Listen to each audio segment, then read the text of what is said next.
Hi guys, welcome to TFA Files TV. We are back again with the latest breaking news. Nyaya dzinorwadza, nyaya dzinonzwisa tsitsi.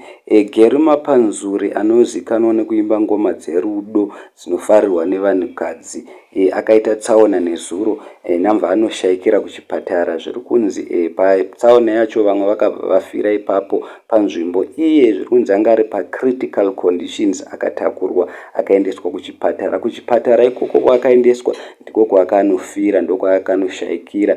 Vazukuru vambuya nehanda pavakangonzwa nyaya yekuti akatakurwa akaendeswa kuchipatara vanga vachidedzera kuti get well soon, vasingazive kuti hazvichombofi zvakabudirira, akabva ashaika. Saka nyaya yachona guys iri kunzi yakaitikira along Masvingo Bedbridge Highway Road, ndopayakaitika tsaona. Zviri kunzi aifamba nasisi vake nemwana wasisi vake nemumwe mukomana pakaitika tsaona iyoyo. Saka asi vazukuru vambuya nenda vachema vakadedzera kuti ko chii chiri kumboitika. Tati tichichema nenyaya yasisi vaJinimbi vakaitawo tsaona, tichichema nenyaya yemukomana uya akaitawo tsaona neshamwari yake vana vechikoro pakaitika head on collision.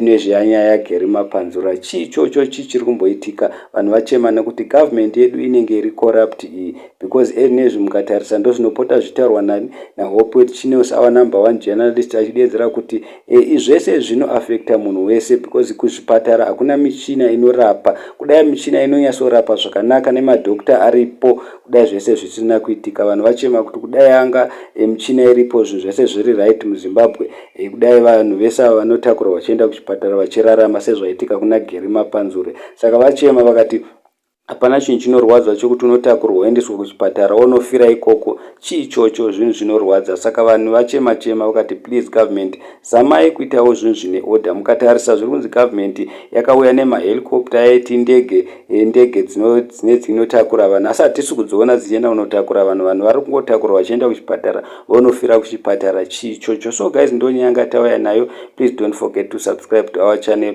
like our video kuti video redu riende kure guys. Zvinorwadza, zvinonzwisa tsitsi. Tinongoti kune vese vashaikirwa, simbai. Thank you so much guys.